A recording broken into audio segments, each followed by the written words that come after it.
Brought to you by ExpressCare Health and Skin Center. Get in, get out, get better. Okay, everybody, welcome back. As promised, we are going to talk about aging, and there is no way to dance around this. Hope springs eternal, or at least our good friend Dr. Jitka Lom, the chief physician at ExpressCare, would tell us. Now, Doc, if I may, I'd like to use you and I both as analogies as we begin our discussion about aging. I obviously have one or two gray hairs here.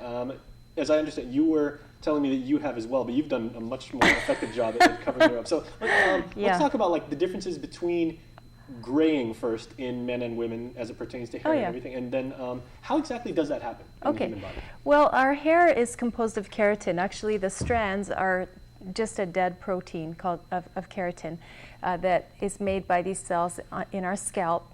And as the hair comes out of the follicle, it also picks up some melanin that's produced by some other cells. Melanin is the pigment color. So if you have a lot of pigment, you're going to have black hair. If you have less, you're going to have brown hair. If you have a different type of melanin, it'll be red. And absence of melanin gives you very fair hair or completely white hair. So basically, as we get older, we have less and less melanin in the hair.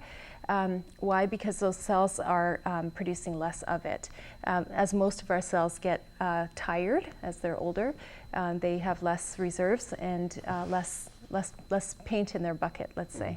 So the human system just kind of like slows down over time, and it's a battery that maybe, for a mechanical analogy, produces less and less charge. And is there anything we can do to accelerate that, like stress, diet, things like that? For the gray hair? Yeah, for going gray? Yeah, actually environmental stress causes aging much more than emotional stress. We think that getting upset or a sudden bad event may turn your hair gray.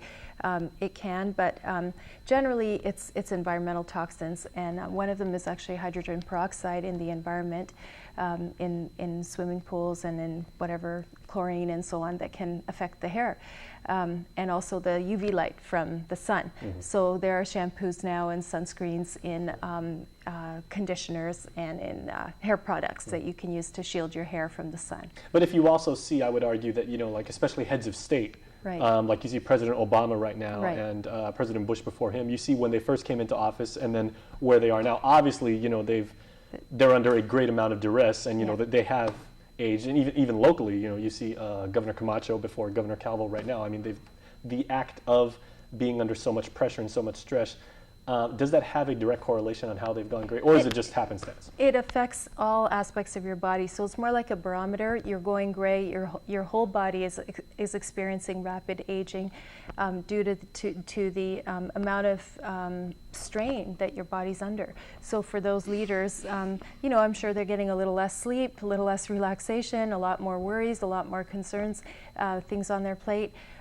So yeah, their bodies are actually suffering. So they're suffering on our behalf. Okay. Well, another form of aging is, of course, wrinkles, and like they say, as you get older, the skin develops. You might get liver spots, or you physically look older. Is how they come. What determines wrinkles? Well, a couple of things. The most important thing that determines wrinkles is actually the sun.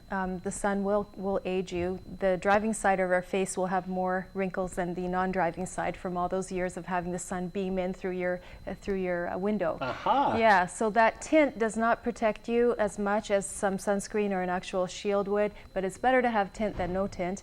And certainly you need to apply some sunscreen. So that's really important. But the second thing that's important in aging of the skin is elastin and collagen. So if you think of a rubber band, our skin at an early age tends to be very stretchy, and it'll pop back to its original shape and so on.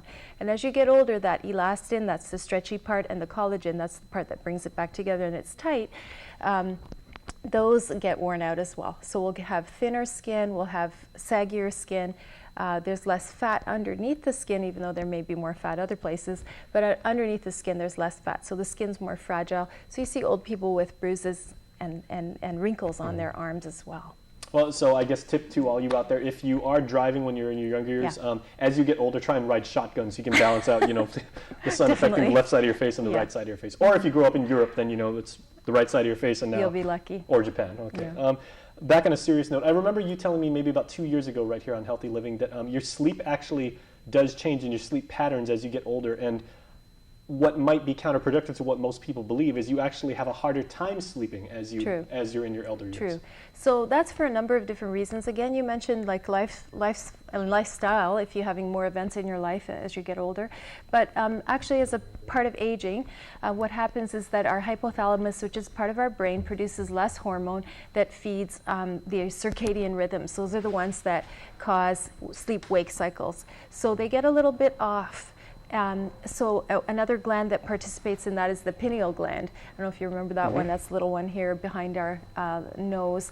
And that one also produces melatonin, not the melanin. That's the one that colors our hair. Right. Melatonin, that helps us sleep. So a thing that older people can do is use a little bit of melatonin to help you get a better night's rest. And you can actually buy that over the counter. You can, yeah. And it's a 3 milligram, somewhere between 3 and 6 milligrams will help most people. And before we go to commercial break, because I tried using melatonin when I had insomnia a couple of years ago, it doesn't actually knock you out, as in, no. Good REM sleep and everything like that. It just kind of like helps you relax a little bit more and gets you in the mood to sleep, right? It does. It's a natural hormone. It has no side effect at all. Okay, well, we do have several more topics, and a lot of these were sent in by our online communities pertinent to aging, so sure. Let's go address those when we come back from commercial break. Yes. Okay, we'll see you then, and we will you. see you then on the flip side of this break. Stay tuned.